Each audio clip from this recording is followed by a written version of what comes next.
बिस्मिल्लाहिर्रहमानिर्रहीम। शुरू करता हूँ उस कबीर खुदा का नाम लेकर जो कबीर खुदा बड़ा ही मेहरबान और निहायत रहम वाला है। परंतु विश्व के किसी भी मुसलमान को, मुल्ला मौलवी काजी को या उलेमाओं को इस बात का तनिक भी इल्म नहीं है, ज्ञान नहीं है कि वो कादिर अल्लाह कौन है, वो सुप्रीम गॉड कौन है, अल्लाहु अकबर कौन है।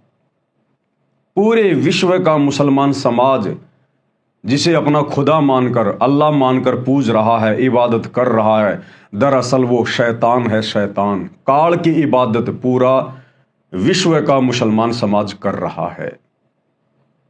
वो अल्लाह कौन है, कैसा है, कैसे वो धरती पर आता है, कैसे आत्माओं तक अपना ज्ञान पहुंचाता है, वो कैसा दिखाई देता है, कैसे उसकी सच्ची इबादत प्राप्त होगी, इन तमाम बातों की जानकारी वो अल्लाह ताला कादिर अल्लाह सुभान अल्लाह स्वयं ही धरती पर मनुष्य रूप में प्रकट होकर संत साधु के रूप में, दरवेश के रूप में, जिंदा बाबा के रूप में, सतगुरु के रूप में बाखबर बनकर, तत्वदर्शी संत बनकर वो अपना ज्ञान स्वयं ही प्रचारित करता है।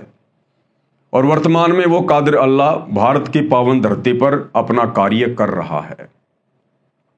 और उस अल्लाह ने स्वयं ही आकर अपनी जानकारी देनी पड़ी, क्योंकि उस कादिर अल्लाह के विषय में यहाँ का कोई भी प्राणी, कोई भी फरिश्ता, कोई भी देवता जानकारी नहीं दे सकता है। इसलिए उस कादिर अल्लाह ने, अल्लाह ताला ने 7वें आसमान से, सचखंड से चलकर स्वयं ही धरती पर आकर अपना ज्ञान बताना पड़ता है।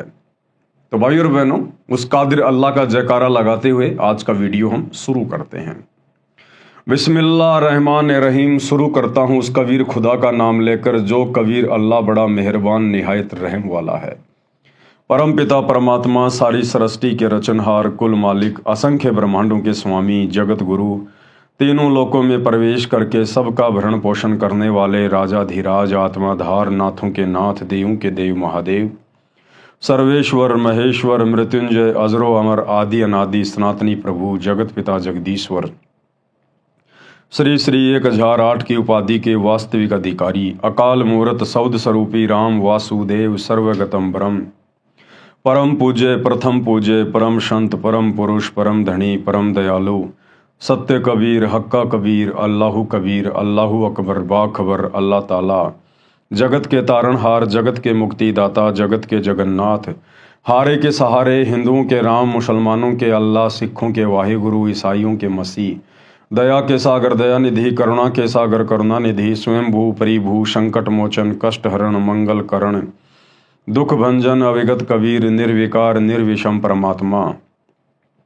अलय अलेख सतगुरु, आदि अनादि सतगुरु, असली मर्यादा पुरुषोत्तम, असली राम, असली कृष्ण, असली घनश्याम, असली मुरारी, राजाओं के राजा, महाराजाओं के महाराजा, शहंशाहों के शहंशाह, सम्राटों के सम्राट, भगवानों के भगवान, अल्लाहों के अल्लाह, प्रभुओं के प्रभु, मसीहाओं के मसीह, सच्चे वाहिगुरु, बाबाओं के बाबा, पीरों के पीर, सेठों के सेठ, जगत सेठ, सावड़सा सेठ, सर्वगुण संपन्न, अनंत कोटि कलाओं के स्वामी, अनंत कोटि ब्रह्मांडों के नायक, योगियों में महायोगी, ध्यानियों में महाध्यानी, सिद्धों में परम सिद्ध, ज्ञानियों में तत्व ज्ञानी, ब्रह्म ज्ञानी, महाज्ञानी, परम ज्ञानी, सर्वश्रेष्ठ ज्ञानी, विज्ञानी, युवा कबीर, समर्थ कबीर, असंवाद, अमित ओझा, सच्चे रहनुमा, करीम अल्लाह, सुभान अल्लाह, दुनिया के अंतिम पैगंबर, 8 सितंबर 1951 से गांव धनाना, जिला सोनीपत, हरियाणा, भारतवर्ष की पावन भूमि पे प्रकट रियल कल्कि भगवान श्री नारायण साकार हरि, श्री बाबा साहेब, नूर अनंत परमात्मा,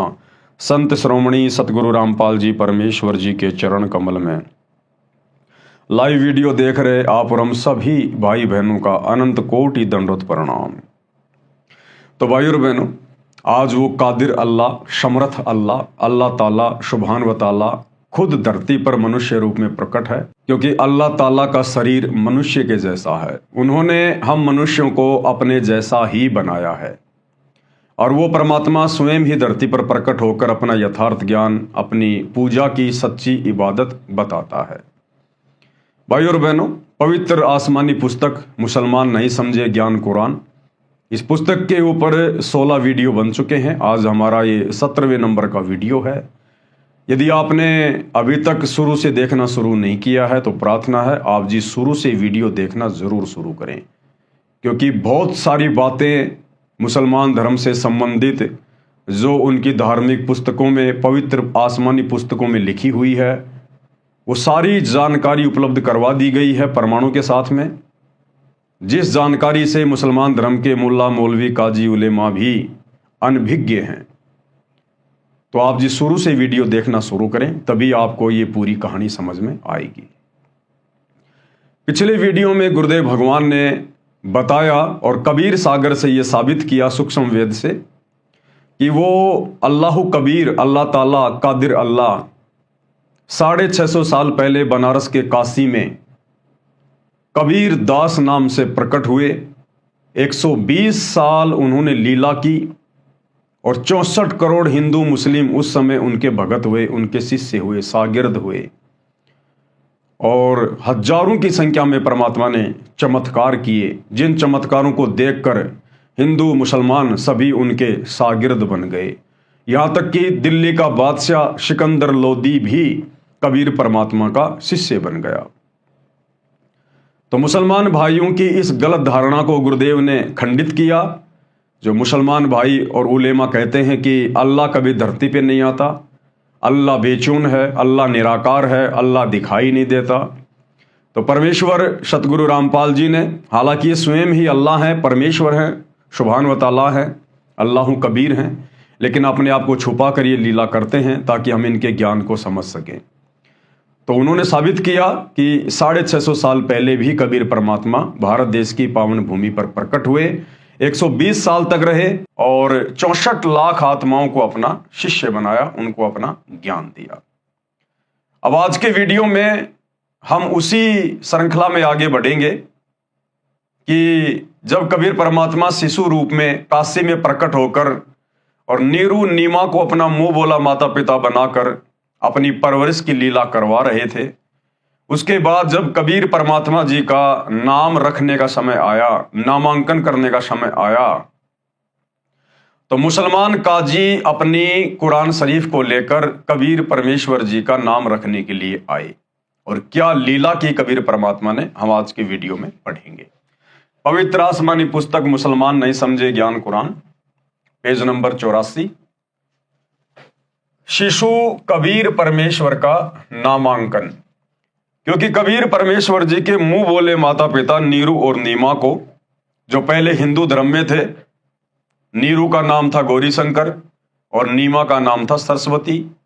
उस समय दिल्ली का बादशाह मुसलमान राजा था, इसलिए भारत देश पर मुसलमानों का दबदबा ज्यादा था, हिंदू मुसलमानों से दबते थे, इसलिए मुसलमानों ने जबरदस्ती नीरू और नीमा को मुसलमान बना दिया, नीरू और नीमा उनका नाम रख दिया।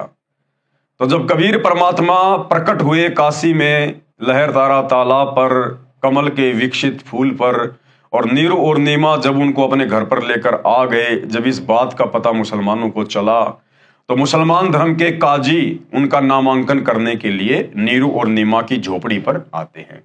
पार्क के अंक की वाणी नंबर 392 से 393।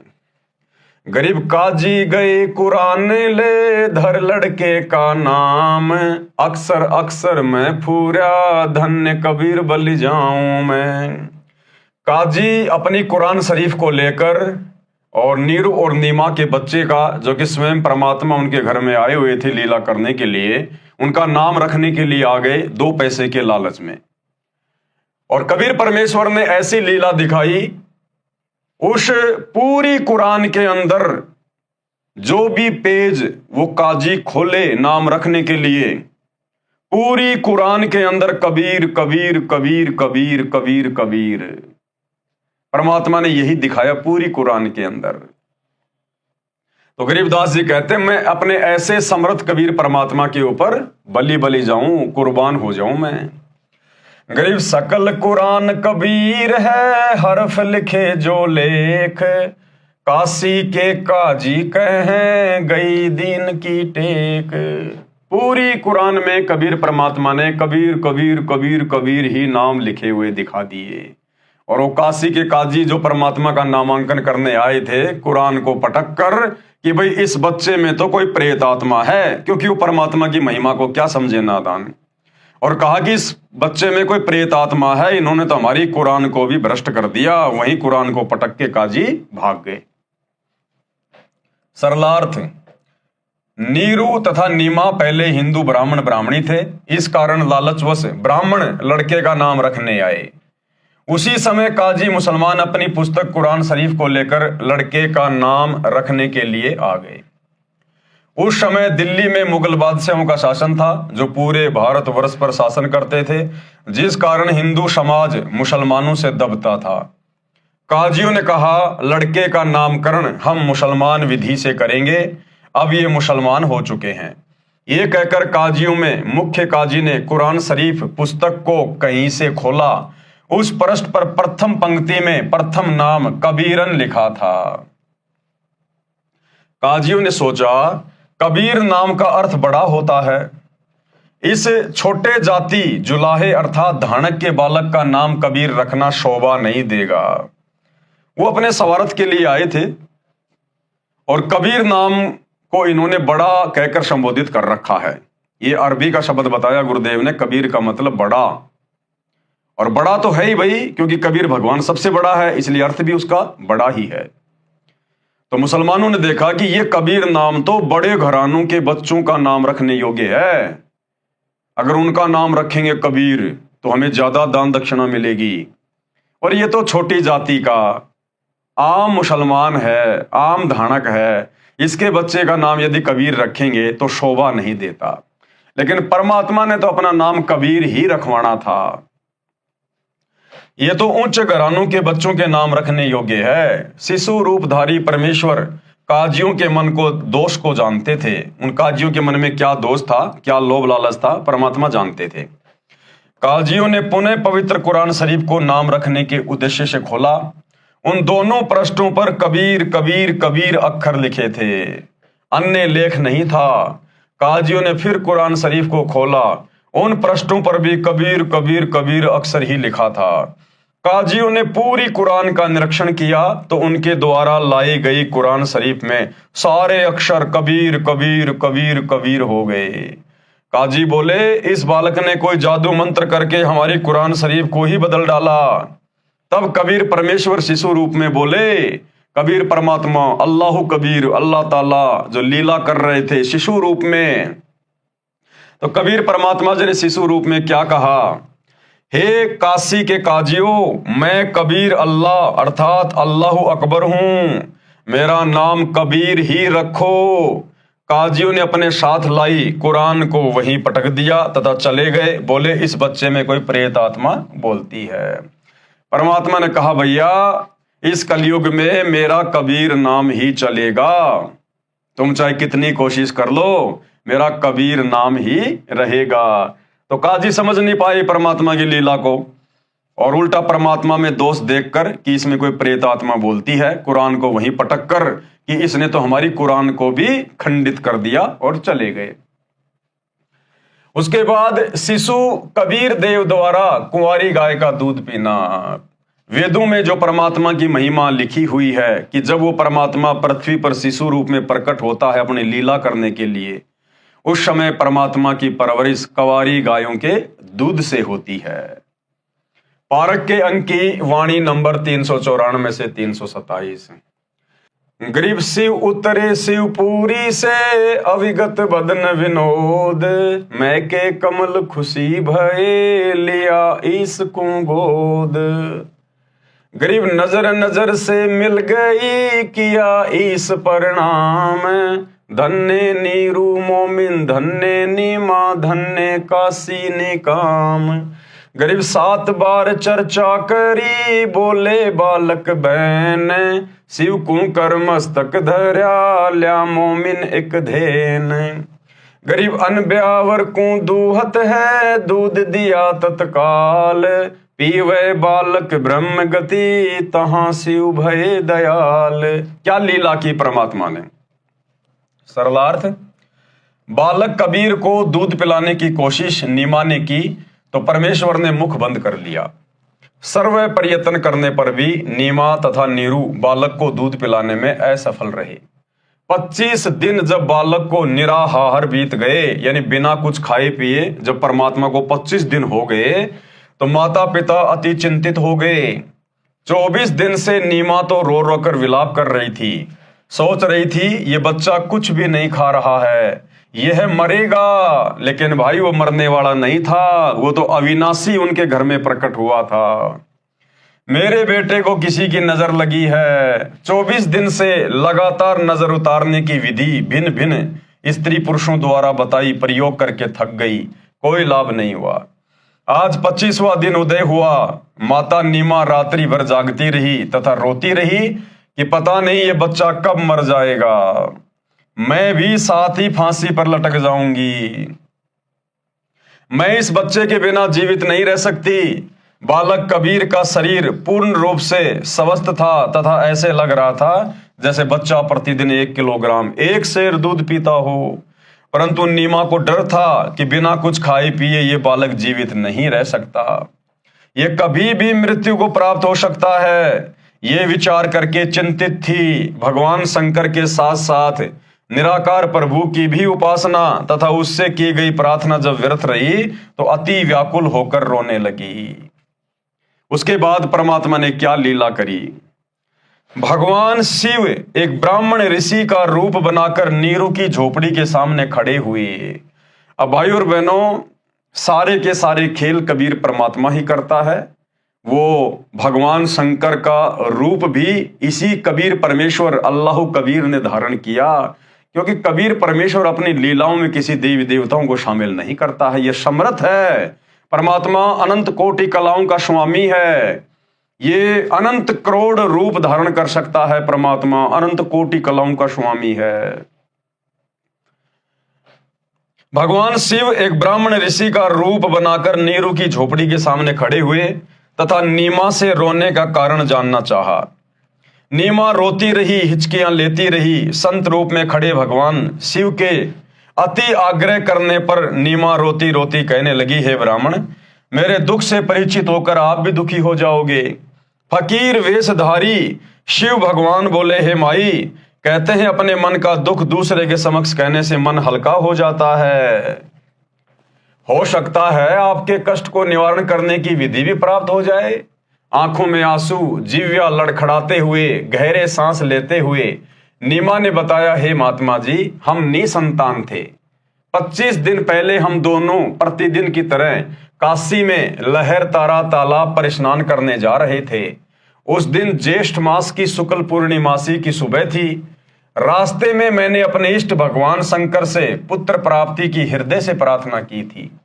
मेरी पुकार सुनकर दीन दयाल भगवान शंकर जी ने उसी दिन एक बालक लहर तारा तालाब में कमल के फूल पर हमें दे दिया।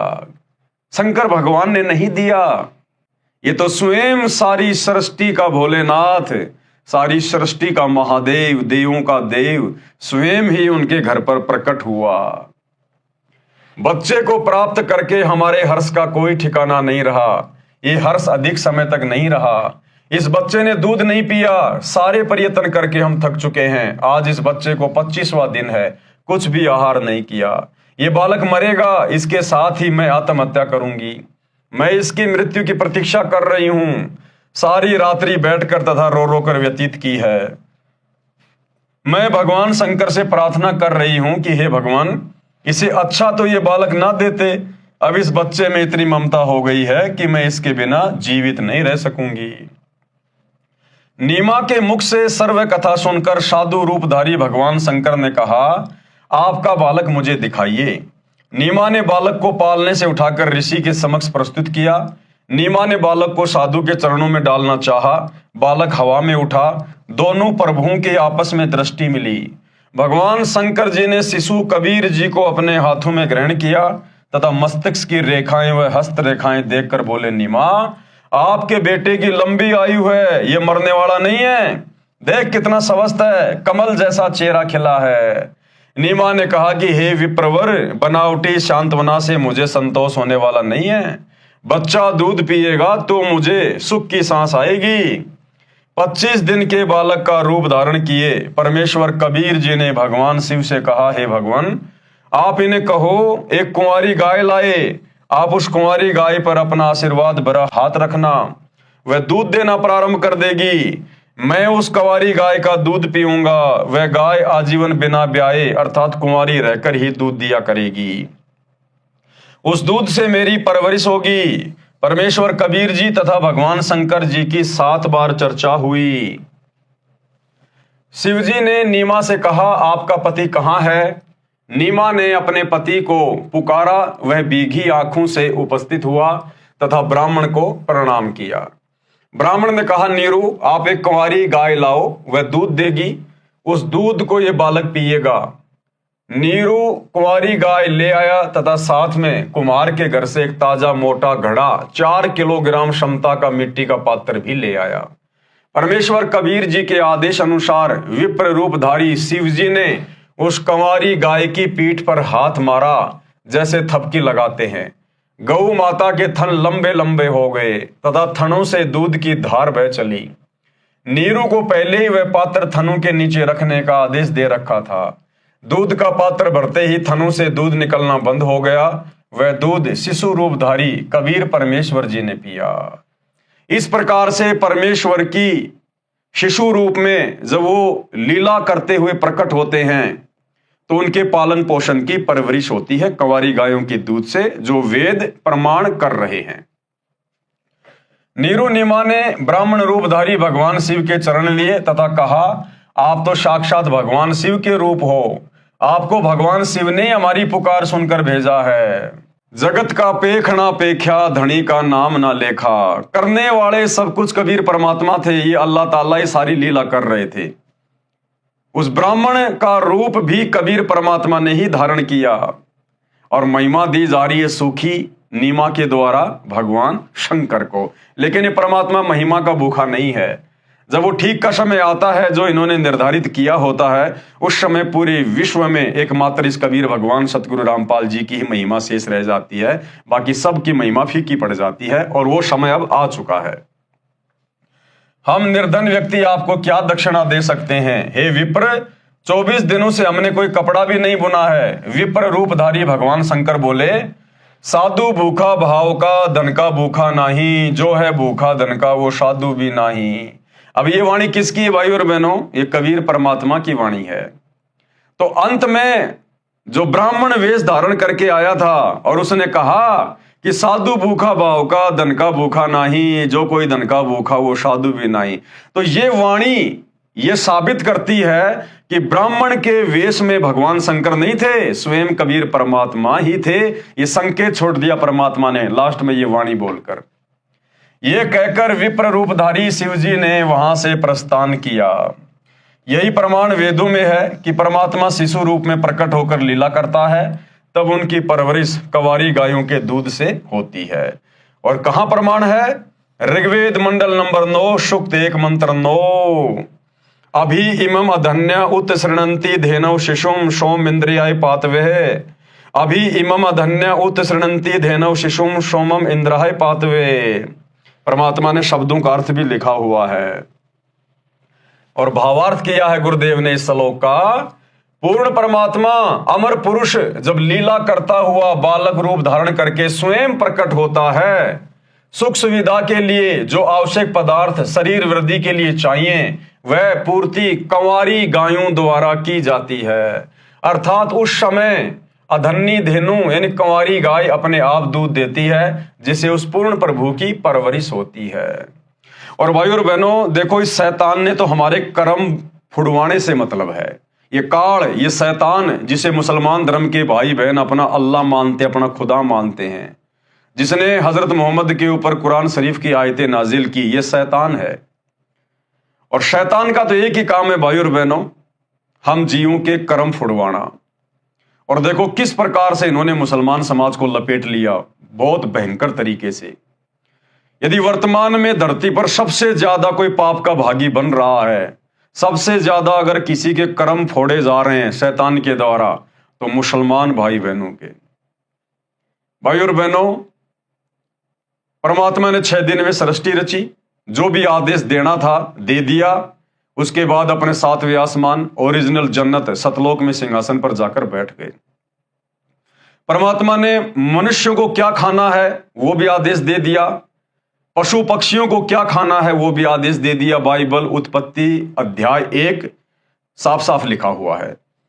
उसके बाद ये जो मांस खाने का आदेश है ये सब शैतान का है, शैतान के द्वारा भेजे गए फरिश्तों का है। अब शैतान ने क्या किया भाई और बहनों, मुसलमान धर्म में गाय के मांस को काटकर खाना अति उत्तम साबित करवा दिया कि गाय को कलमा पढ़ते हुए काटो और उसके बाद वो प्रसाद बन जाता है, मांस नहीं रहता, फिर उसको खाने से हमें पाप नहीं लगता और गाय की आत्मा जन्नत में चली जाएगी। इस काल ने ये भयंकर कुक्रम इस मुसलमान धर्म में क्यों शुरू करवाया? इनके कर्म फुड़वाने के लिए। क्योंकि गाय ठीक है, वैसे एक जानवर है, एक पशु है गाय भी, लेकिन गाय को सुरधेनु कहा जाता है, देवताओं की जो है गाय कहा जाता है। गाय के शरीर में सभी देवी देवताओं का निवास समझा जाता है। और दूसरी बात, वो कबीर परमात्मा कादिर अल्लाह ताला जब धरती पर लीला करने के लिए शिशु रूप में प्रकट होता है तो उस परमेश्वर की परवरिश गाय के दूध से होती है, कवारी गाय के दूध से, बछिया के दूध से। यानी 84 लाख योनियों में जितने भी पशु पक्षी हैं, परमात्मा ने केवल एक गाय को चुना और शैतान ने उसी गाय को कटवाना शुरू करा दिया मुसलमानों से, उसी गाय को। तो सोचिए भाई और बहनों, ये मुसलमान समाज गाय का मांस खाकर, जिस गाय के दूध से कबीर परमात्मा के परवरिश की लीला पूरी होती है, उस गाय के मांस को खाना, उस गाय को काटना, जीव हत्या करना कितना बड़ा पाप का भागी बनाएगी, सोच भी नहीं सकते। तो शैतान ने तो केवल कर्म फुड़वाने से मतलब है, कर्म फुड़वाने से मतलब। नीरू को धन की प्राप्ति। अब नीरू नीमा के सामने सबसे बड़ी समस्या ये आ गई कि भाई अब घर परिवार कैसे चले, पालन पोषण कैसे हो।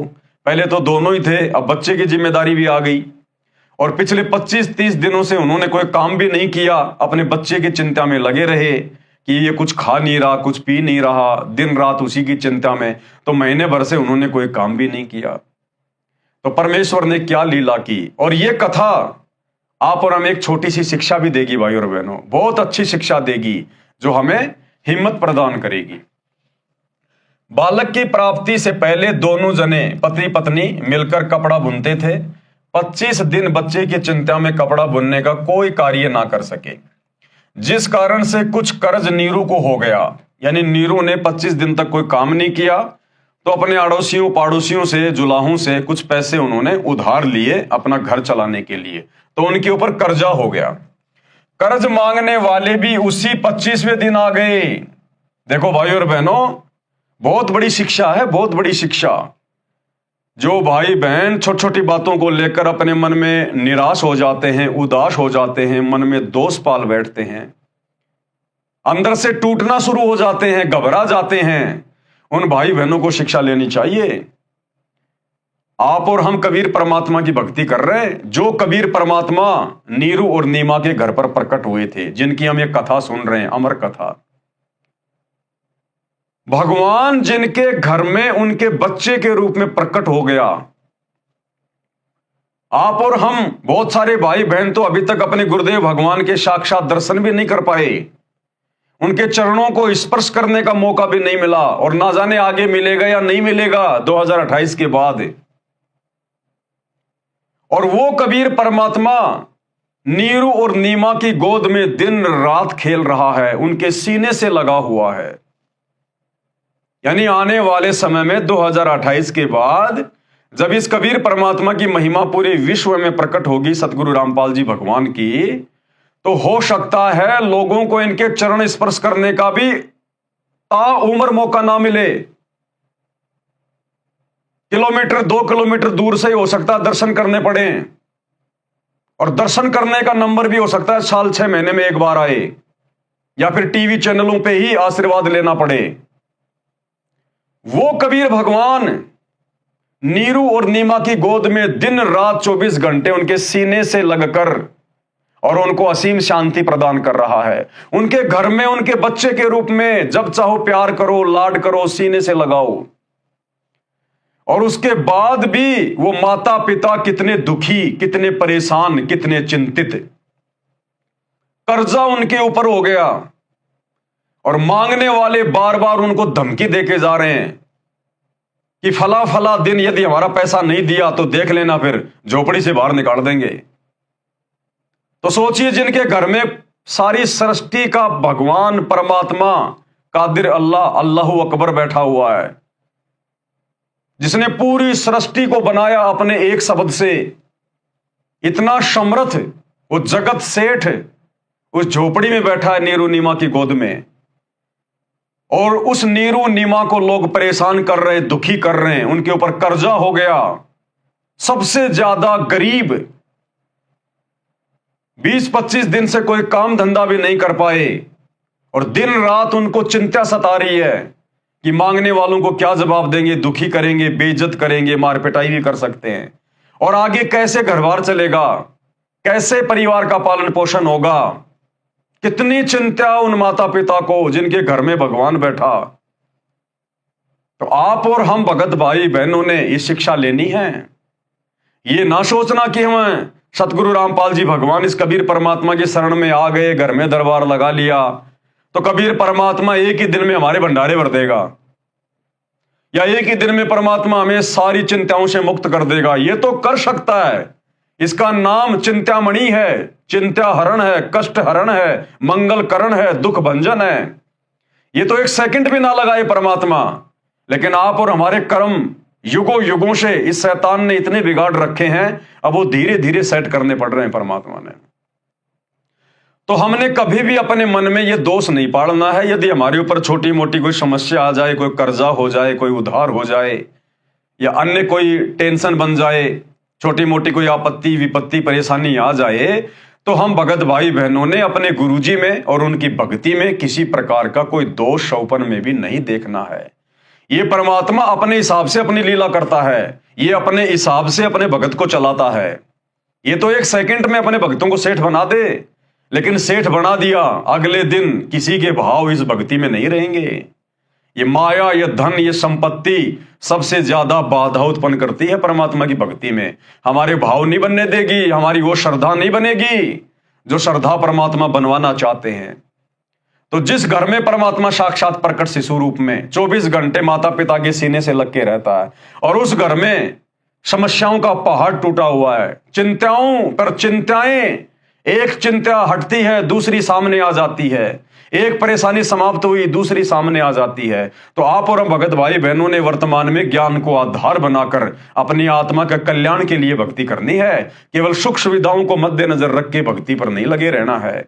जब समय आएगा, धीरे धीरे हमारी भक्ति आगे बढ़ेगी, परमात्मा हमसे प्रसन्न होंगे, उस समय परमात्मा हमारी सारी चिंताओं को भी समाप्त करेगा और हमें बिल्कुल एक नॉर्मल स्थिति में भी लेकर आएगा। तब तक हमने इंतजार करना है और विश्वास करना है। तो देखिए, जिनके घर में परमात्मा और उस घर की क्या हालत हो रही है। बालक की प्राप्ति से पहले दोनों जने पति पत्नी मिलकर कपड़ा बुनते थे। 25 दिन बच्चे की चिंता में कपड़ा बुनने का कार्य नहीं कर सके, यानी इतनी चिंता माता को, जिस कारण से कुछ उधार नीरू को हो गया, कर्ज हो गया। कर्ज मांगने वाले भी उसी 25वें दिन आ गए तथा बुरी भली कहकर चले गए। जिस घर में भगवान बैठा है उस घर में नीरू और नीमा को धमका के चले गए वो कर्जा मांगने वाले कि फला फला दिन यदि हमारा पैसा नहीं लौटाया तो हमसे बुरा और कोई नहीं होगा। अब सोचिए, वो नीरू नीमा कितने ज्यादा दुखी होंगे, कितने ज्यादा परेशान होंगे, कितने चिंतित होंगे। कुछ दिन तक कर्ज न चुकाने पर यातना देने की धमकी सेठ ने दे डाली। धमकी भी दे गए कि फला फला दिन यदि हमारा पैसा नहीं दिया तो झोपड़ी खाली करवा देंगे, हम ध्यान रखना इस बात का। और उस समय उन नीची जाति वालों के साथ में कैसा दुर्व्यवहार किया जाता था, लाठियों से मार पिटाई कर दी जाती थी, क्योंकि उनकी कोई सुनने वाला भी नहीं था। तो सोचिए, जिस घर में सेठ बैठा, जगत सेठ बैठा, साहूकार बैठा, पूरी दुनिया को असंख्य ब्रह्मांड भीख में देने वाला बैठा, और फिर भी वो माता पिता कर्जे में और चिंता में और मांगने वाले धमकियां दे दे के जा रहे हैं। तो आप और हमारे ऊपर यदि वर्तमान में थोड़ी बहुत कोई समस्या आ भी रही है भगवान की भक्ति लेने के बाद, तो हमने इन कथाओं को आधार बनाकर जीना है। दोनों पति पत्नी अति चिंतित हो गए, अपने बुरे कर्मों को कोसने लगे। एक चिंता का समाधान होता है, दूसरी तैयार हो जाती है। माता पिता को चिंतित देख बालक बोला, हे माता पिता, आप चिंता ना करो, आपको प्रतिदिन एक सोने की मोहर 10 ग्राम सोना पालने के बिछोने के नीचे मिलेगी। परमात्मा ने क्या समाधान निकाला कि रोजाना मेरे बिछोने के नीचे जहां मैं सोऊंगा वहां आपको एक सोने की मोहर मिलेगी रोजाना, और आप किसी के सामने जिक्र मत करना, आप किसी को बताना मत, और जितनी आवश्यकता हो उतना ही खर्च करना, बाकी पैसा धर्म भंडारे में लगा देना, अपने घर पे जमा मत करना। ये आदेश दे दिया शिशु रूप में अल्लाह कबीर ने, अल्लाह ताला ने अपने मुंह बोले माता पिता को। अब एक शिक्षा हमें और मिलेगी कि परमात्मा के वचन की अवहेलना करने का कितना बड़ा नतीजा निकलता है। तो परमेश्वर ने आदेश दे दिया कि ये सोने की मोहर आपको जो प्रतिदिन मिल रही है, आपने इसका जिक्र किसी के सामने नहीं करना। आप अपना कर्ज उतार कर, अपना तथा गऊ का खर्च निकाल कर शेष बचे धन को धर्म कर्म में लगाना, कि पैसा घर में जमा मत करना, इस पैसे को धर्म कर्म में लगा देना, नहीं तो तुम्हारे लिए जहर बन जाएगा, ये विष बन जाएगा। उस दिन के पश्चात 10 ग्राम सोना प्रतिदिन नीरू के घर परमेश्वर कबीर जी की कृपा से मिलने लगा। यह प्रक्रिया 1 वर्ष तक चलती रही। परमेश्वर कबीर जी ने मोहर यानी सोने का सिक्का मिलने वाली लीला को गुप्त रखने को कहा था। आदेश दिया शिशु रूप में कबीर परमात्मा सतगुरु रामपाल जी भगवान ने कि ये बात किसी को बताना नहीं, इसको गुप्त रखना है आप लोगों ने। यह आदेश हो गया, नियम हो गया परमात्मा का।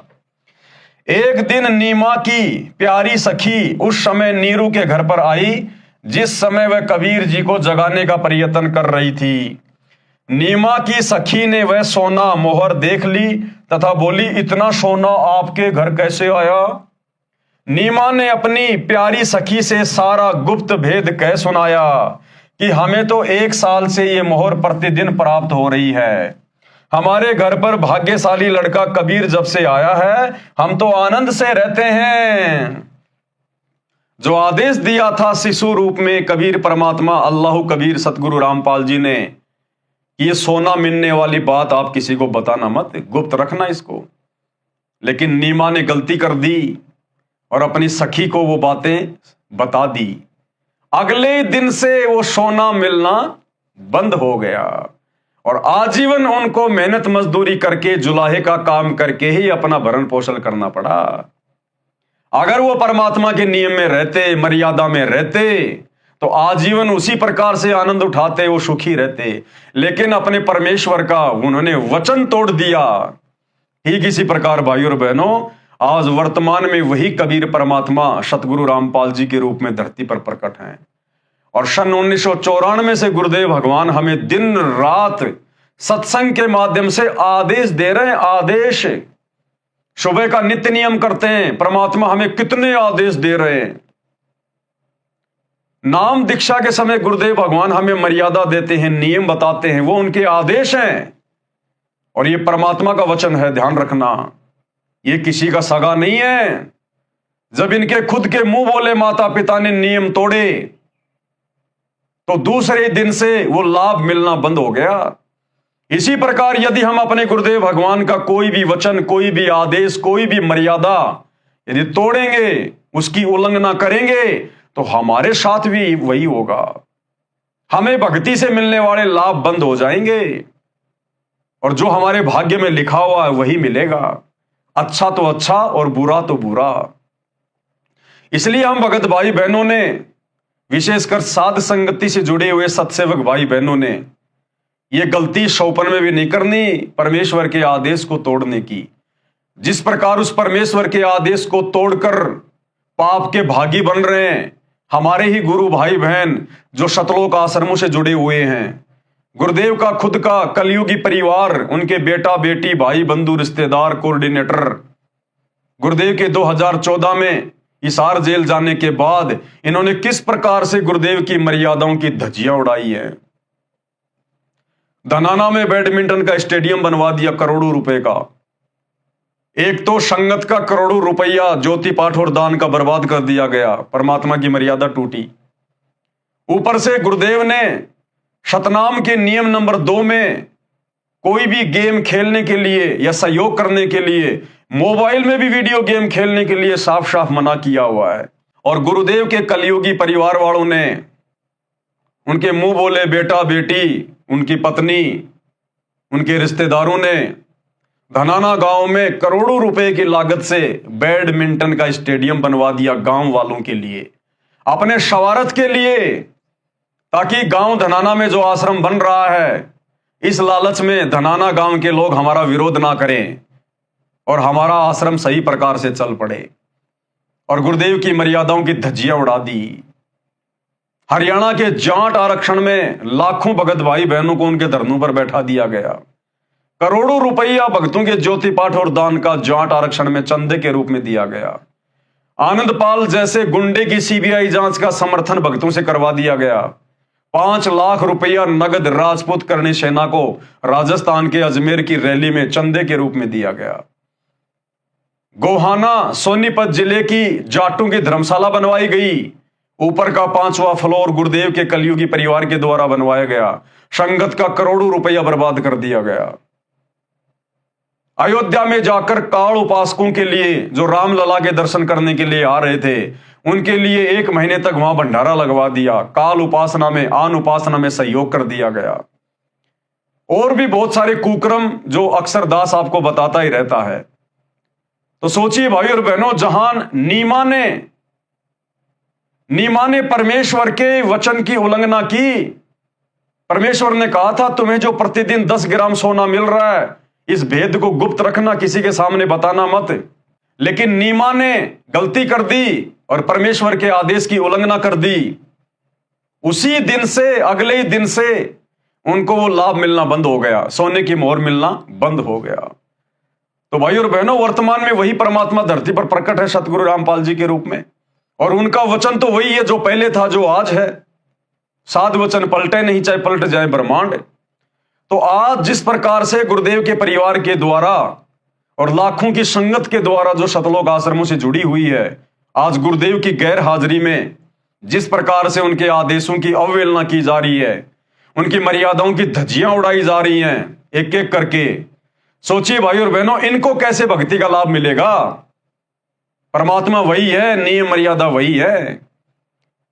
लेकिन वर्तमान में ये भाई बहन जो सुखी दिखाई दे रहे, केवल इनकी पिछली बैटरी चल रही है। जब तक इन्होंने मर्यादा में रहकर भक्ति की, दान पुण्य किया, केवल इनकी वो कमाई चल रही है। वर्तमान में गुरुदेव का आशीर्वाद इनके ऊपर नहीं है। इन सब के नाम खंडित हैं, क्योंकि इन्होंने 1 नहीं 2 नहीं सैकड़ों बार परमेश्वर की मर्यादाओं को पैरों तले रौंदा है। तो आने वाले समय में इन भाई बहनों को दुखों का सामना भी करना पड़ेगा। युग परिवर्तन के दौरान, जो आने वाले समय में बहुत ही नजदीक है, 2028 समय निश्चित है। तो हम सत्सेवक भाई बहनों ने शिक्षा लेते हुए आगे बढ़ना है। हमने शौपन में भी अपने गुरुदेव भगवान की मर्यादाओं को टूटने नहीं देना है। भाई घर छूटो चाहे जग रूठो, चाहे रूठो ये संसारा हो, कौन सुनेगा फिर काल लोक में, जब गुरु रूठ गया मारा हो। नीमा की सखी ने वह सोना मोहर देख ली तथा बोली, इतना सोना आपके पास कैसे आया? नीमा ने अपनी प्रिय सखी से सारा गुप्त भेद कह सुनाया कि हमें तो 1 साल से ये मोहर प्रतिदिन प्राप्त हो रही है। आदेश तोड़ दिया परमात्मा का, मर्यादा तोड़ दी। हमारे घर पर भाग्यशाली लड़का कबीर जब से आया है, हम तो आनंद से रह रहे हैं। अगले दिन ही सोना मिलना बंद हो गया। अगले दिन वो सुविधा बंद हो गई परमात्मा का वचन तोड़ते ही। नीरू तथा नीमा दोनों मिलकर कपड़ा बुनकर अपने परिवार का पालन पोषण करने लगे। बड़ा होकर बालक कबीर भी पिता के काम में हाथ बटाने लगा। थोड़े ही समय में अधिक बुनाई करने लगा। शिशु कबीर की सुन्नत करने का असफल प्रयत्न। उसके बाद कबीर परमात्मा की सुन्नत करने का समय आया, क्योंकि मुसलमान धर्म में बच्चों की सुन्नत की जाती है, उनकी खतना की जाती है, उनका मानना है ये। अब ये सुन्नत की परंपरा कहां से शुरू हुई, कैसे शुरू हुई, इसके पीछे का भी एक इतिहास है जो सतगुरु रामपाल जी ने अपनी पुस्तक में लिख रखा है, सत्संगों में कह रखा है। अगर आगे इस पुस्तक में उसका कहीं जिक्र आएगा तो आप जियों को जरूर बताएंगे। अन्यथा दास ने वीडियो बना रखा है गुरुदेव के आशीर्वाद से कि मुसलमान धर्म में सुन्नत की परंपरा, टोपी पहनने की परंपरा और मूछें कटवाने की परंपरा कैसे शुरू हुई। हजरत मोहम्मद जी ने क्या वो गलती की थी जिस गलती के कारण उनकी पत्नी खदीजा ने उनको सजा दी थी, उनकी मूछें कटवा दी थी, उनके बालों की जो चोटी होती थी। पहले मुसलमान भाई बहन सब लंबे लंबे बाल रखा करते थे, हिंदुओं की तरह चोटी रखा करते थे। तो हजरत मोहम्मद की पत्नी खदीजा ने नाराज होकर हजरत मोहम्मद को सजा देने के लिए उनकी चुटियां कटवा दी, उनकी मूछें कटवा दी, उनको बेइज्जत करने के लिए, और उनके लिंग के आगे की चमड़ी कटवा दी। ये सजा थी। इस बात को हजरत मोहम्मद ने मुसलमानों से छुपाया अपनी बेइज्जती के डर से, और उन्होंने ये 3 चीजें मुसलमान धर्म में एक पहचान के तौर पर शुरू करवा दी। शिशु कबीर की सुन्नत करने का असफल प्रयत्न। शिशु रूपधारी कबीर देव की सुन्नत करने का समय आया तो पूरा जन समूह संबंधियों का इकट्ठा हो गया। नाई जब शिशु कबीर जी के लिंग को सुन्नत करने के लिए कैंची लेकर गया तो परमेश्वर ने अपने लिंग के साथ एक लिंग यानी जो पेशाब इंद्री है और बना दिया। फिर उस सुन्नत करने को तैयार व्यक्ति की आंखों के सामने 3 लिंग और बढ़ते दिखाई दिए। कुल 5 लिंग एक बालक के देखकर वह सुन्नत करने वाला आश्चर्य में पड़ गया। तब कबीर जी शिशु रूप में बोले, भैया एक ही लिंग की सुन्नत करने का विधान है कि तुम्हारे मुसलमान धर्म में एक ही लिंग की, एक ही पेशाब इंद्री की सुन्नत की जाती है। बोल, शेष 4 की सुन्नत कहां करानी है, जल्दी बोल। शिशु को ऐसे बोलते सुनकर तथा 5 लिंग बालक के देखकर नाई ने अन्य उपस्थित व्यक्तियों को बुलाकर वह अद्भुत दृश्य दिखाया। परमात्मा ने लीला को जन्म देना था और नाई से कहा, भैया तुम्हारे धर्म में तो एक ही पेशाब इंद्री की, एक ही लिंग की सुन्नत करने का आदेश है ना। अब बता बाकी लिंग का कहां कराऊं सुन्नत में, जल्दी बोल, समय नहीं है मेरे पास में। तो जो मुसलमान नाई था वो बेचारा डर गया और उसने दूसरे जो मुसलमान वहां बैठे हुए थे उनको जाके बताया कि भाई देखो क्या चमत्कार हो गया, क्या लीला हो गई। और सारे लोग उठकर आए तो देखा कि एक ही बच्चे के 5-5 पेशाब इंद्री, 5-5 लिंग। सब बड़े आश्चर्य में पड़ गए। सर्व उपस्थित जन समूह ये देखकर अचंभित हो गया, आपस में चर्चा करने लगे, ये अल्लाह का कैसा कमाल है। एक बच्चे को 5 पुरुष लिंग, ये देखकर बिना सुन्नत किए ही चला गया। बच्चे के 5 लिंग होने की बात जब नीरू व नीमा को पता चला तो कहने लगे, आप क्या कह रहे हो, ये नहीं हो सकता। दोनों बालक के पास गए तो शिशु को केवल एक ही पुरुष लिंग था, 5 नहीं थे। परमात्मा ने लीला को वापस समेट लिया। तब उन दोनों ने उन उपस्थित व्यक्तियों से कहा, नीरू और नीमा ने, आप क्या कह रहे थे, देखो कहां है। बच्चे के 5 लिंग केवल एक ही है। उपस्थित सभी व्यक्तियों ने पहले आंखों देखे थे 5 पुरुष लिंग तथा उस समय केवल एक ही लिंग यानी पेशाब इंद्री को देखकर आश्चर्यचकित हो गए। उदाहरण बनाना था परमात्मा ने आज वर्तमान समय के लिए। और उस समय उन काजी मुल्लाओं को परमात्मा ने एक शिक्षा दी और क्या कहा, तब शिशु रूपधारी परमेश्वर बोले, हे भोले लोगो, वो कादिर अल्लाह, अल्लाह कबीर, अल्लाह ताला शिशु रूप में बोला, हे काशी के लोगों, आप लड़के का लिंग किस लिए काटते हो। क्या लड़के को बनाने में अल्लाह यानी परमेश्वर ने चूक कर दी जिसे आप ठीक करते हो। क्या आप परमेश्वर से भी बढ़कर हो। यदि आप लड़के के लिंग की चमड़ी आगे से काटकर सुन्नत करके उसे मुसलमान बनाते हो तो लड़की को मुसलमान कैसे बनाओगे। भाई मुसलमान धर्म में तो केवल लड़कों की सुन्नत की जाती है और कहते हैं भाई मुसलमान बन गया, तो लड़कियों की सुन्नत कैसे करोगे।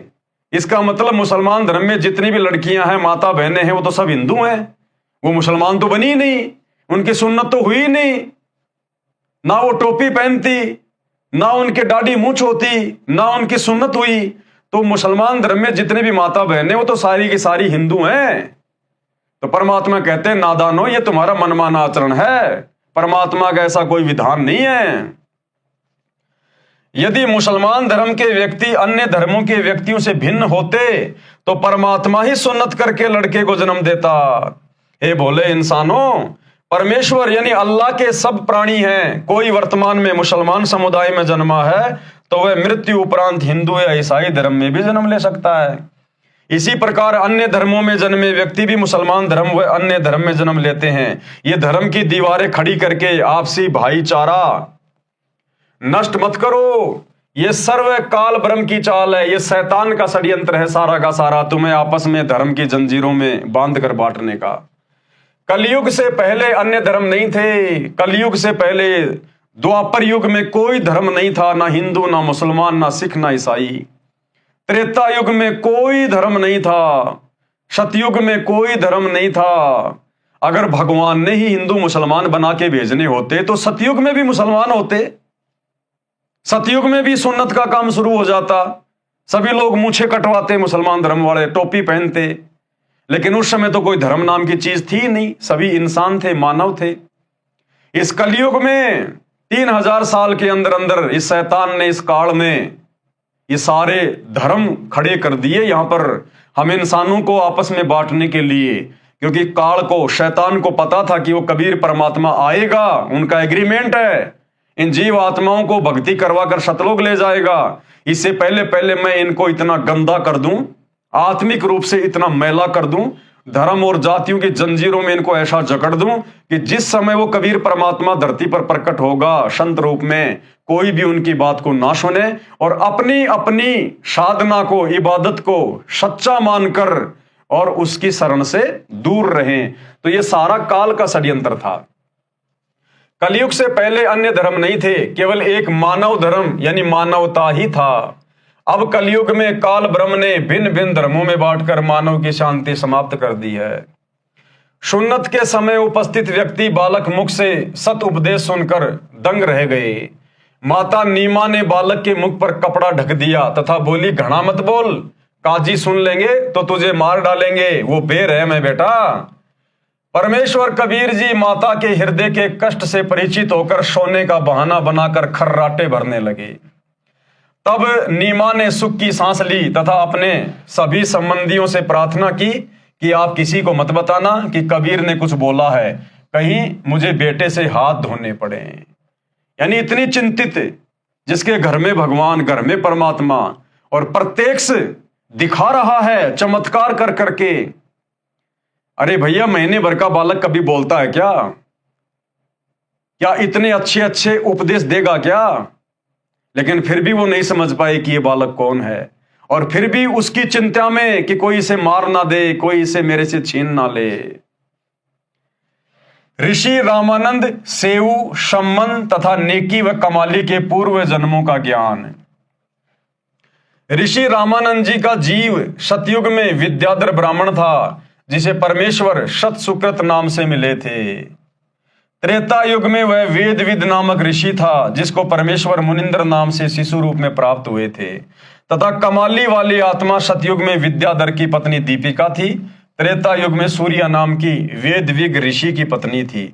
उस समय इन्होंने परमेश्वर को पुत्रवत पाला तथा प्यार किया।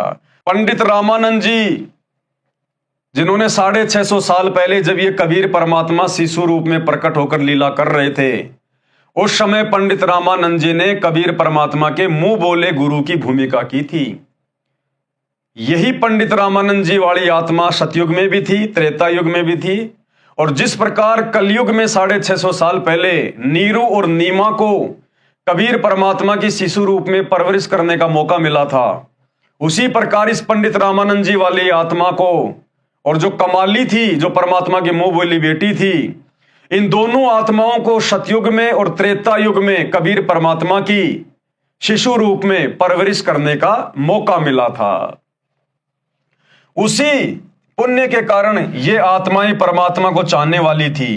कलयुग में भी इनका परमेश्वर के प्रति अटूट विश्वास था। ऋषि रामानंद व कमाली वाली आत्माएं ही सतयुग में ब्राह्मण विद्याधर तथा ब्राह्मणी दीपिका वाली आत्माएं थी, जिन्हें ससुराल से आते समय कबीर परमेश्वर एक तालाब में कमल के फूल पर शिशु रूप में मिले थे। यही आत्माएं त्रेता युग में कौन? पंडित रामानंद की आत्मा और कमाली की आत्मा। त्रेता युग में वेदविग तथा सूर्या ऋषि दंपत्ति थे जिन्हें परमेश्वर शिशु रूप में प्राप्त हुए थे। सम्मन तथा नेकी वाली आत्माएं द्वापर युग में काणु वाल्मीकि तथा उसकी पत्नी गोदावरी थी।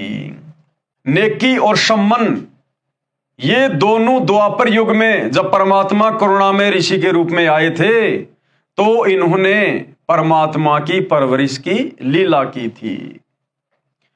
जिन्होंने द्वापर युग में परमेश्वर कबीर जी का शिशु रूप में पालन पोषण किया था, उसी पुण्य के फलस्वरूप परमेश्वर ने इन्हें अपनी शरण में लिया था। सेऊ यानी शिव वाली आत्मा द्वापर में ही एक गंगेश्वर नामक ब्राह्मण का पुत्र गणेश था, जिसने अपने पिता के घोर विरोध के पश्चात भी मेरे उपदेश को नहीं त्यागा था, तथा गंगेश्वर ब्राह्मण वाली आत्मा कलयुग में शेख तकी बना।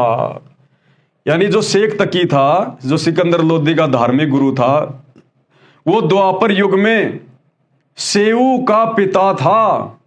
शेख तकी वाली आत्मा द्वापर युग में सेऊ का पिता था, और द्वापर युग में भी ये शेख तकी की आत्मा जो गंगेश्वर नाम से था, ये कबीर परमात्मा का घोर विरोधी था, घोर विरोधी, और कलयुग में भी घोर विरोधी ही रहा। वह द्वापर युग से ही परमेश्वर का विरोधी था। गंगेश्वर वाली आत्मा शेख तकी को काल ब्रह्म ने फिर से प्रेरित किया, जिस कारण से शेख तकी यानी गंगेश्वर कबीर परमेश्वर जी का शत्रु बना। भगत श्री काणु तथा गोदावरी का गणेश माता पिता तुल्य सम्मान करता था।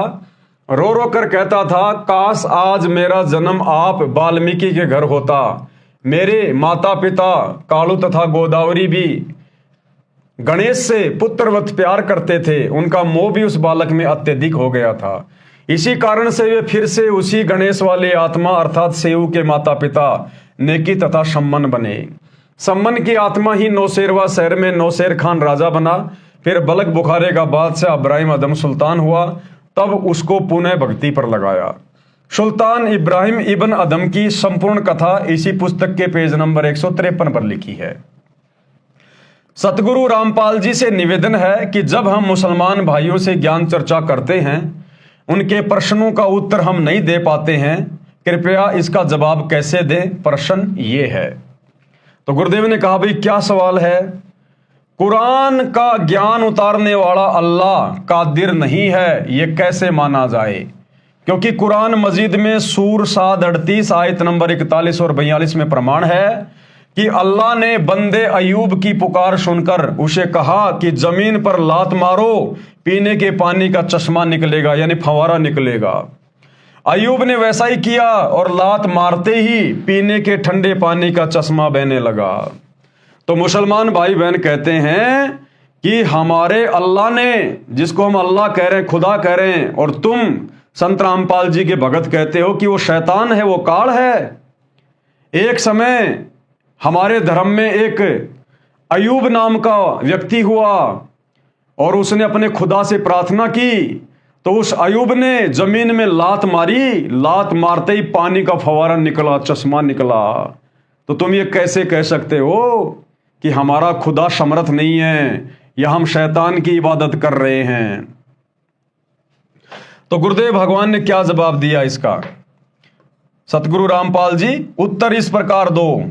उत्तर आप जी इसी पुस्तक में सृष्टि रचना अध्याय में पढ़ें, उससे पता चलेगा कि कुरान का ज्ञान उतारने वाला किस स्तर का खुदा है।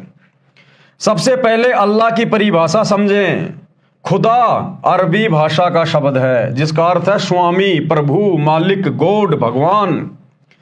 उदाहरण से समझते हैं, जैसे भारत देश में प्रांत में मंत्री जी, मुख्यमंत्री जी के पद हैं।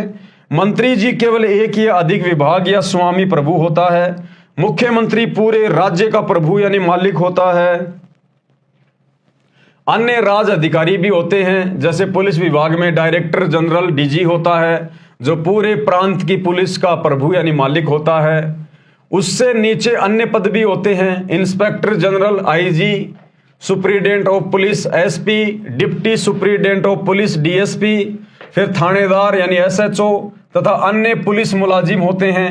पूरे भारत देश का मालिक, प्रभु, स्वामी राष्ट्रपति जी हैं। दूसरे नंबर पर प्रधानमंत्री जी पूरे भारत के मालिक प्रभु हैं। इनके बाद अन्य विभागीय मंत्रीगण अपने अपने विभागों के प्रभु यानी मालिक होते हैं। परंतु प्रधानमंत्री जी सब मंत्रियों मुख्यमंत्रियों से अधिक शक्तिमान यानी पावरफुल होते हैं। सूक्ष्म वेद में लिखा है कि जो कादिर अल्लाह का बताया हुआ संपूर्ण अध्यात्म ज्ञान है, उसमें कहा है कि कबीर जो जाकी सरना बसे ताको ताकी लाज, और जल सोही मछली चढ़े बह जाते गजराज।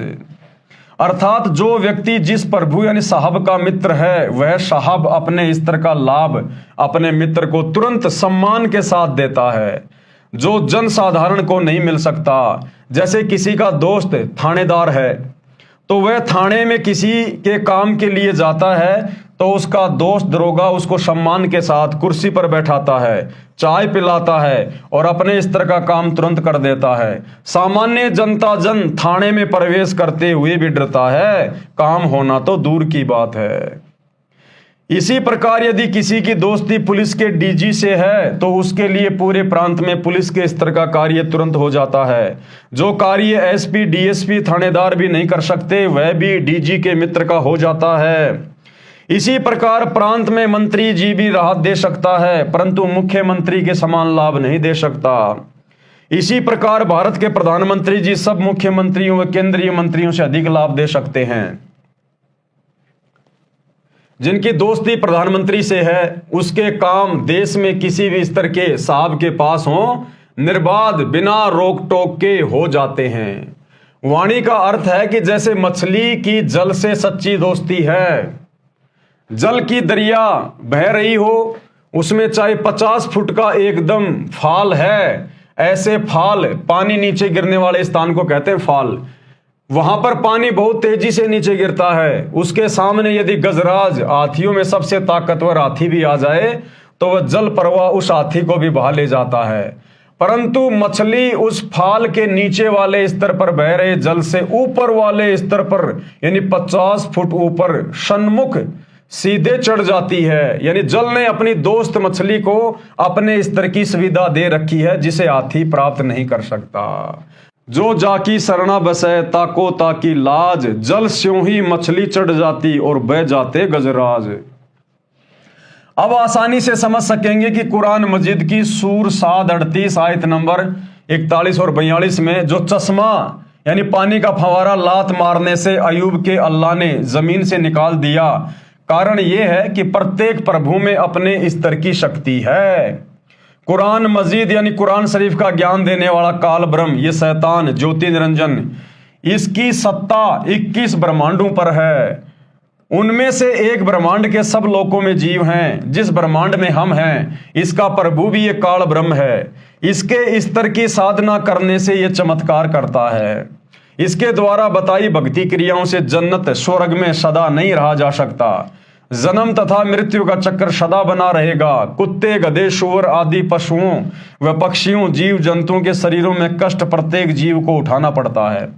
चाहे कोई भक्ति यानी इबादत करे चाहे ना करे, इबादत न करने वाले सीधे नरक में जाते हैं, फिर पशु पक्षी आदि के जीवन भोगते हैं, और इबादत करने वालों को कुछ समय स्वर्ग का सुख मिल जाता है।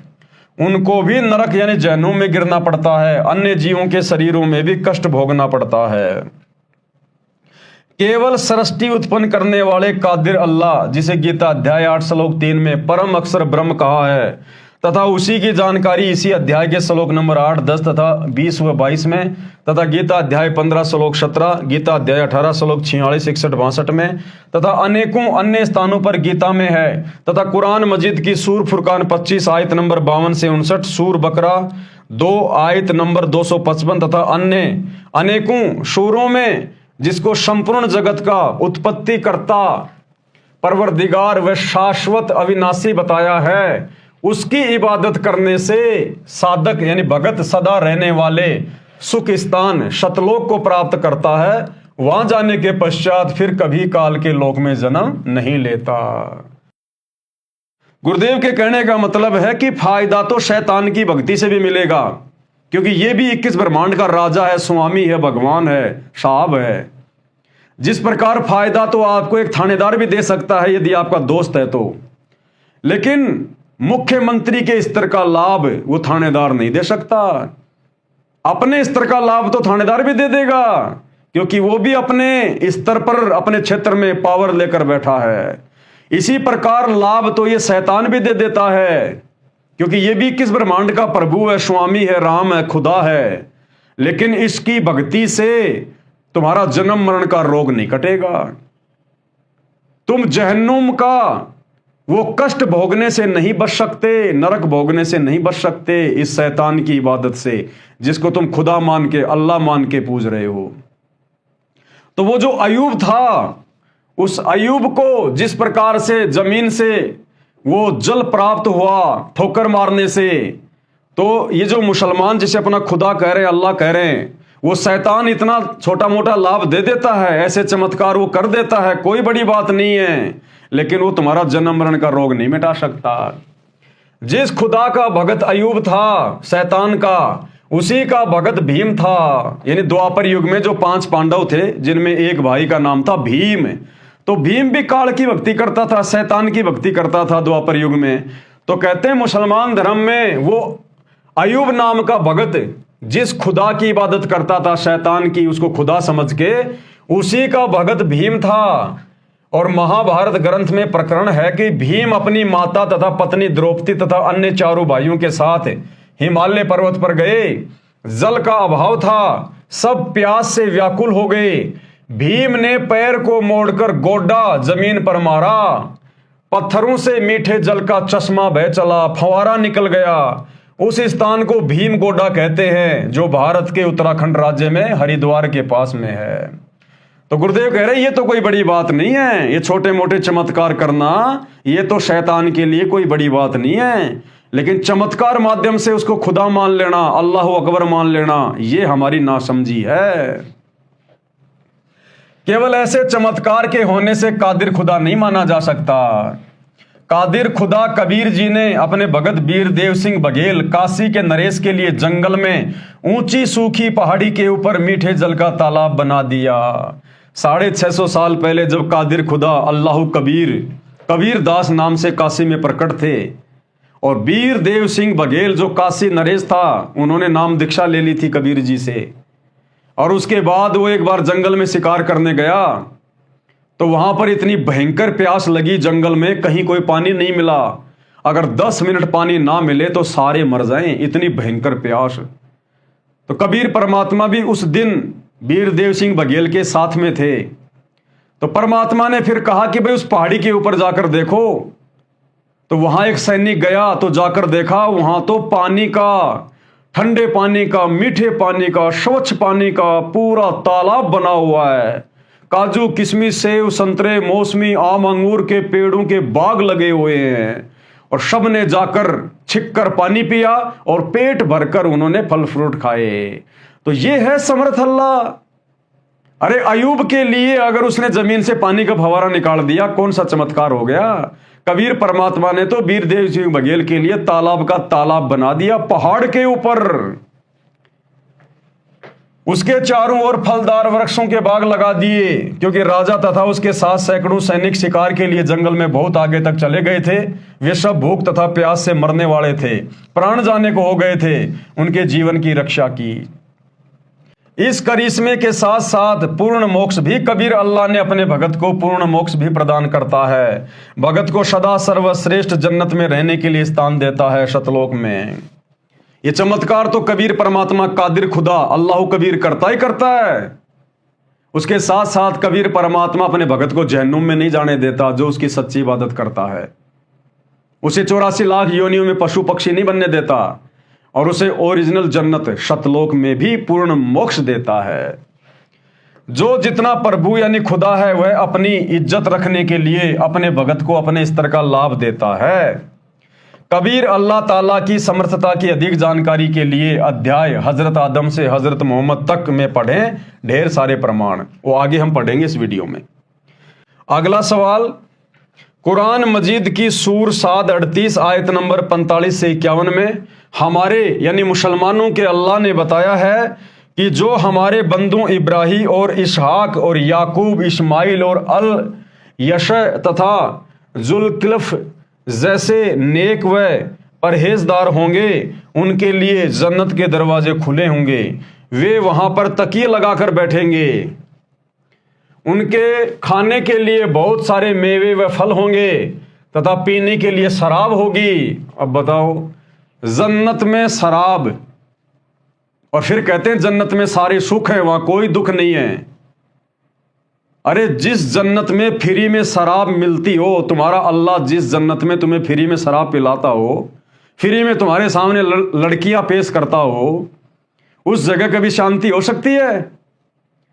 अरे जिस घर में, जिस गांव में कोई वेश्यावृत्ति का धंधा शुरू हो जाए, दारू का ठेका खुल जाए और लोगों को फ्री में खाने को मिले, वो गांव तो नरक बन जाता है, नरक। वहां तो बढ़वागिरी शुरू हो जाएगी, वेश्यावृत्ति शुरू हो जाएगी, तगड़ी नस्लें बिगड़ जाएंगी।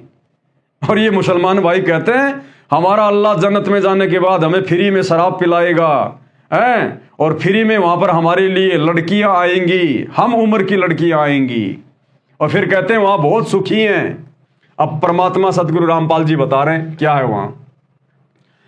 खाने के लिए बहुत सारे मेवे तथा फल होंगे तथा पीने के लिए शराब होगी तथा उनके पास नीची निगाह रखने वाली शर्मीली हम उम्र की बीवियां यानी पत्नी होंगी। हम उम्र की, क्या इस जन्नत में भगत सदा सुख से नहीं रहेंगे?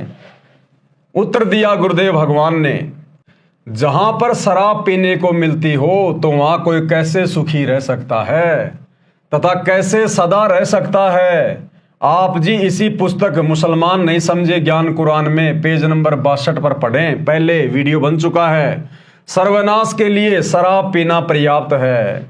और उसके बाद गुरुदेव एक कथा सुना रहे हैं पुराणों से कि मुसलमान भाई बहन जो कह रहे हैं ना कि जब हम जन्नत में जाएंगे, जब कयामत के बाद हमें कब्रों से निकालकर जन्नत में भेजा जाएगा, तो वह हमारा अल्लाह हमें पीने के लिए फ्री में शराब देगा, हम उम्र की बीवियां देगा। तो परमात्मा कथा सुना रहे हैं कि नालायकों, एक तरफ तो तुम उसको जन्नत कह रहे हो और फिर कह रहे हो वहां फ्री में शराब मिलेगी। तो जहां शराब बिकती हो, जहां शराब पी जाती हो, वो जगह कभी भी खुशी नहीं दे सकती, वहां इंसान कभी भी सुखी नहीं रह सकता। एक घर में अगर कोई एक शराबी हो पूरे घर को बर्बाद कर देता है। एक गांव में अगर एक शराबी हो पूरे गांव की नींद हराम कर देता है। तो ऐसी जन्नत में सुख कहां, शांति कहां, जहां पर शराब फ्री में मिलती हो। पुराणों में कथा है स्वर्ग यानी जन्नत में हिंदू भाई कहते हैं स्वर्ग और मुसलमान उसको कहते हैं जन्नत। वहां पर नल तथा कुब्बर नाम के दो देवता थे जो कुबेर देवता के पुत्र थे। अब ये देवताओं का चरित्र बताया जा रहा है, उनके बेटा बेटियों के चरित्र, उनके संतानों का चरित्र।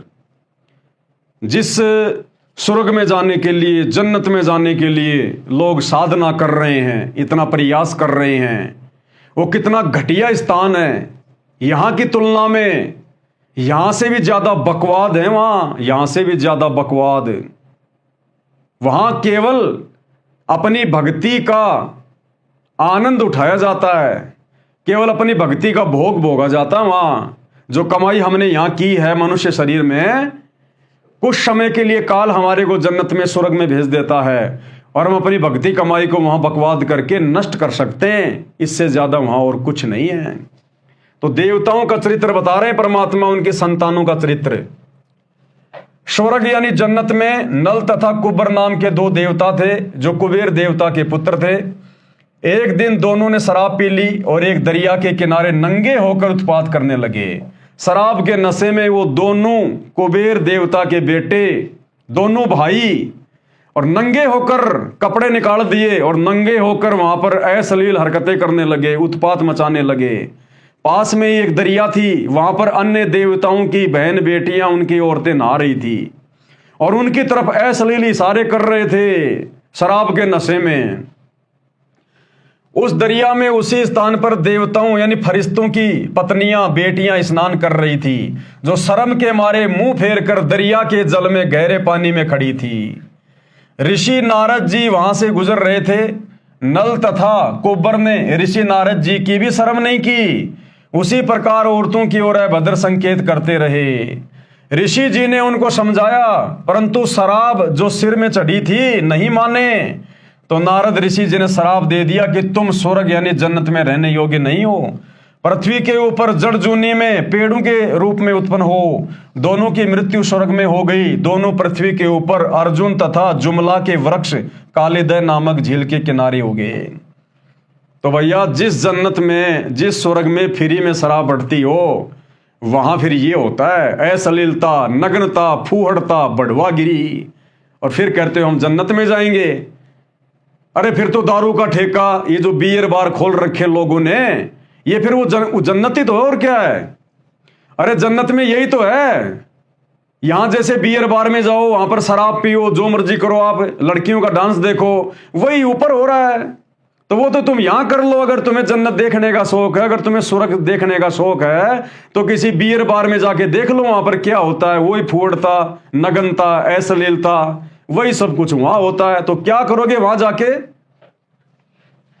जहां शराब पीने को मिलती है और जो अल्लाह शराब का लोभ देकर अपनी इबादत में लगाता है, वह कादिर अल्लाह नहीं है, वह काल ज्योति निरंजन है, शैतान है, जो इस प्रकार का लोभ लालच देकर तुम्हारे कर्म फुड़वाता है। शतलोक के अतिरिक्त किसी भी लोक की जन्नत यानी स्वर्ग तथा महास्वर्ग यानी ब्रह्मलोक बड़ी जन्नत में कोई व्यक्ति सदा नहीं रह सकता। कबीर परमात्मा अल्लाह कबीर की ओरिजिनल जन्नत शतलोक के अलावा कोई भी प्राणी सदा सदा के लिए इस काल ब्रह्मांड के लोक में ना तो महास्वर्ग में रह सकता, ना स्वर्ग में रह सकता। केवल कुछ समय के लिए जाओगे, यदि तुम्हारे थोड़े बहुत अच्छे पुण्य कर्म हैं तो उसके बाद तुम्हें जहन्नुम में, नरक में पटका जाएगा, फिर 84 लाख योनियों में। यह 100% सत्य है। विशेष कुरान मजीद की उपरोक्त सूर 7:38 की आयत नंबर 45 से 51 में यह भी लिखा है कि जन्नत यानी बहिश्त में जाने वालों को हम उम्र अपनी आयु के समान आयु वाली बीवियां, पत्नियां मिलेंगी, जो नीची निगाहों वाली यानी बड़ी शर्मीली होंगी। इस काल ज्योति निरंजन अल्लाह, कुरान का ज्ञान देने वाले अल्लाह ने कहा कि जैसा मुसलमान भाई मानते हैं कि सब कयामत तक मरते रहेंगे, उनको कब्रों में, जमीन में दफनाते दबाते रहेंगे, जब कयामत यानी प्रलय आएगी सब जिंदा किए जाएंगे यानी जीवित किए जाएंगे। जो मुसलमान आज्ञाकारी अल्लाह के आदेश अनुसार चलने वाले हैं उनको जन्नत में, तथा जो काफिर यानी अवज्ञाकारी, बदी करने वाले हैं, उनको जहन्नुम यानी नरक में रखा जाएगा। अब विचार करो गुरुदेव भगवान क्या कहना चाह रहे हैं मुसलमान धर्म के भाई बहनों से। कोई तो 2 वर्ष का मर जाता है, कोई 10 वर्ष का, कोई जवान, कोई वृद्ध, कोई 80-85 वर्ष का मरता है। अब तुम मुसलमानों के अनुसार, और तुम इस आयत का हवाला दे रहे हो कि भाई जब हम जन्नत में जाएंगे तो वहां पर हमारे को हम उम्र की बीवियां मिलेंगी। हम उम्र की, हम उम्र यानी जो मुसलमान जिस उम्र में कब्र में दबाया जाता है उसी उम्र की बीवियां उसको मिलेंगी। तो मान लीजिए कोई लड़का 2 साल का होके मर गया और कब्र में दबा दिया गया, तो जब वो वहां जाएगा तो उसको तो 2 साल की बीवी मिलेगी, क्योंकि वो तो 2 साल का उस कब्र में दबाया गया ना। तो 2 साल की बीवी का क्या सुख भोगेगा तू। और कोई मुसलमान 60 साल का होके मरता है, कोई 80 साल का होके मरता है, तो वहां तो हम उम्र की बीवियां मिलेंगी ना।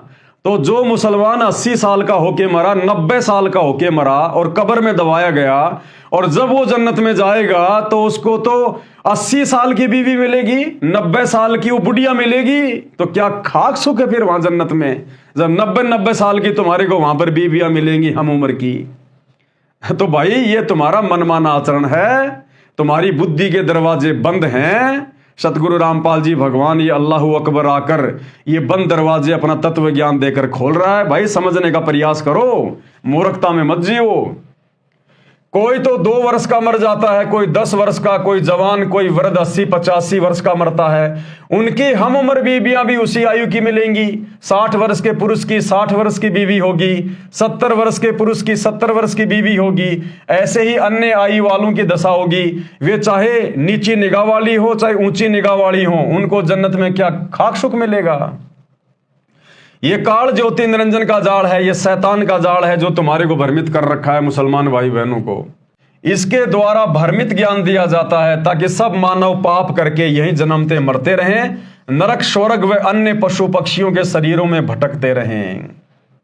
अगला सवाल, ये कैसे माना जाए कि कुरान मजीद का ज्ञान देने वाला काल ज्योति निरंजन है? तो गुरुदेव भगवान ने उत्तर दिया, प्रमाण पवित्र पुस्तक कुरान मजीद में ही पर्याप्त है। आप जी को यह तो ज्ञान है कि हजरत आदम से लेकर हजरत मोहम्मद तक का खुदा एक ही है, यानी शैतान जिसने हजरत मूसा के ऊपर तौरात पुस्तक को उतारा, हजरत दाऊद के ऊपर जबूर को उतारा, हजरत ईसा के ऊपर इंजिल को उतारा और हजरत मोहम्मद जी पर कुरान शरीफ को उतारा। हजरत मूसा जी को भी पवित्र पुस्तक तौरात उसी ने प्रदान की यानी नाजिल की थी। कुरान मजीद सूर अल कसम 28 आयत नंबर 29 और 32 में तथा सूर ताहा 20 आयत नंबर 9 से 23 में लिखा है कि हजरत मूसा ने तुर यानी कातुर पर्वत के ऊपर आग जलती यानी ज्योति देखी। उसने अपने परिवार के लोगों से कहा, तुम सब यहीं ठहरो, मैं उस आग से तुम्हारे लिए अंगार ले आता हूं। जब मूसा उस आग के निकट पहुंचा तो देखा कि वह लकड़ी से जलने वाली आग नहीं है, वह तो अलौकिक प्रकाश है।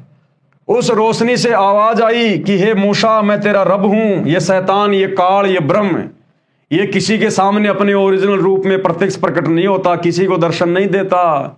इसने कसम खा रखी है, सौगंध खा रखी है, इसको श्राप लगा हुआ है। तो वहां पर वो प्रकाश के पीछे छुपा रहा और मूसा से कहा कि ए मूसा, मैं तेरा रब हूं, तेरा अल्लाह हूं। ये ऐसे ही भ्रमित करता है। तू जूती उतार कर नंगे पैरों से इस पर्वत पर चढ़। जब मूसा कुछ दूरी पर रह गया तो उस ज्योति में से आवाज फिर आई कि मूसा, तू अपनी लाठी मेरी ओर फेंक दो। मूसा ने लाठी फेंक दी जो एक सांप बनकर चलने लगी। फिर कहा कि मैं तुझे अपना रसूल बनाता हूं, तुझे किताब की रोशनी देता हूं, आदि आदि कहा। इससे सिद्ध हुआ कि ज्योति निरंजन ये काल शैतान जिसे काल कहा जाता है, उसी ने मूसा को तौरात किताब उतारी यानी नाजिल की। वही हजरत आदम से हजरत मोहम्मद तक का रब है। इसने प्रतिज्ञा कर रखी है, इस शैतान ने, इस काल ने कसम खा रखी है कि मैं अपने वास्तविक स्वरूप में किसी को दर्शन नहीं दूंगा, सब कार्य करूंगा। कसम किस लिए खा रखी है ये आप इसी पुस्तक के पेज नंबर 183 से 228 तक अध्याय सृष्टि रचना में पढ़ें। श्रीमद् भगवत गीता का ज्ञान भी इसी ज्योति निरंजन, इसी शैतान ने, इसी काल ब्रह्म ने श्री कृष्ण जी में प्रवेश करके अर्जुन को बताया था। गीता अध्याय 7 श्लोक 24-25 में काल ब्रह्म ने कहा है कि श्लोक नंबर 24 में क्या कहा कि बुद्धिहीन व्यक्ति मेरे अनुत्तम यानी घटिया अटल नियम को नहीं जानते, इसलिए मुझे श्री कृष्ण व्यक्ति रूप में आया श्री कृष्ण मान रहे हैं। ये काल कह रहा है कि ये बुद्धिहीन प्राणी मेरे घटिया नियम से अपरिचित हैं कि मैं किसी के सामने प्रत्यक्ष प्रकट नहीं होता, और मैं श्री कृष्ण में भूत की तरह प्रवेश करके जो गीता का ज्ञान दे रहा हूं ना, तो ये जन समुदाय ये सोच रहा है कि श्री कृष्ण ज्ञान दे रहा है, श्री कृष्ण गीता बोल रहा है, लेकिन ये कृष्ण नहीं बोल रहा।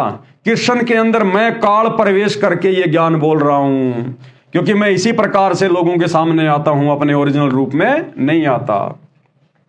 श्लोक नंबर 25, मैं अपनी योग माया से यानी शक्ति से छिपा रहता हूं। ये काल कहता है मैं किसी के सामने नहीं आता, किसी के प्रत्यक्ष नहीं होता। यह अज्ञानी जन समुदाय कभी मनुष्य की तरह जन्म न लेने वाले को नहीं जानता। अर्थात ज्योति निरंजन काल ने स्पष्ट कर दिया कि मेरा अटल नियम है कि मैं छिपा रहता हूं, सबके सामने कभी प्रत्यक्ष नहीं होता, सब कार्य छुपकर करता रहता हूं। गीता अध्याय 11 श्लोक 32 में स्पष्ट किया है कि मैं काल हूं, साफ साफ कह रहा है कि मैं काल हूं श्री कृष्ण में प्रवेश करके, जबकि श्री कृष्ण जी ने उससे पहले कभी नहीं कहा अपने जीवन में कि मैं काल हूं, और ना महाभारत के युद्ध के बाद कभी कहा कि मैं काल हूं। लेकिन उस समय महाभारत के युद्ध के दौरान श्री कृष्ण जी के अंदर यह काल प्रवेश था, तो कह रहा है कि मैं काल हूं। अध्याय 11 श्लोक 32 में स्पष्ट किया है कि मैं काल हूं, और सबका नाश करने के लिए अब श्री कृष्ण में आया हूं, यानी कृष्ण के शरीर में प्रवेश हुआ हूं। इसी श्री कृष्ण के शरीर में प्रवेश करके श्रीमद् भगवत गीता का ज्ञान बोला था। ऐसे ही चारों किताबों, मुसलमानों के जो 4 आसमानी पुस्तकें हैं, जबूर, तौरात, इंजिल तथा कुरान का ज्ञान गुप्त रहकर बताया है, सामने आके नहीं बताया, गुप्त होकर बताया। ये कादिर सृष्टि की उत्पत्ति करने वाला अल्लाह नहीं है, कबीर खुदा ने इसको काल कराल यानी शैतान कहा है। तो भाइयों और बहनों, आज के वीडियो में हम केवल इतना ही लेंगे। कल हम आगे बढ़ेंगे पेज नंबर 91 से, और देखेंगे कि कबीर परमात्मा, अल्लाह अकबर, कादिर अल्लाह, सतगुरु रामपाल जी भगवान ने और क्या जानकारी मुसलमान धर्म से जुड़े हुए भ्रमित भाई बहनों को समझाने की दृष्टि से लिखी है। कल रात्रि 8 बजे सभी भाई बहन फिर से लाइव जुड़िए। तब तक गुरुदेव भगवान हम सबको आज्ञा दें, इजाजत दें, सद्बुद्धि दें, आशीर्वाद दें। बंदी छोड़ अल्लाह कबीर, सतगुरु रामपाल जी परमेश्वर जी की जय हो।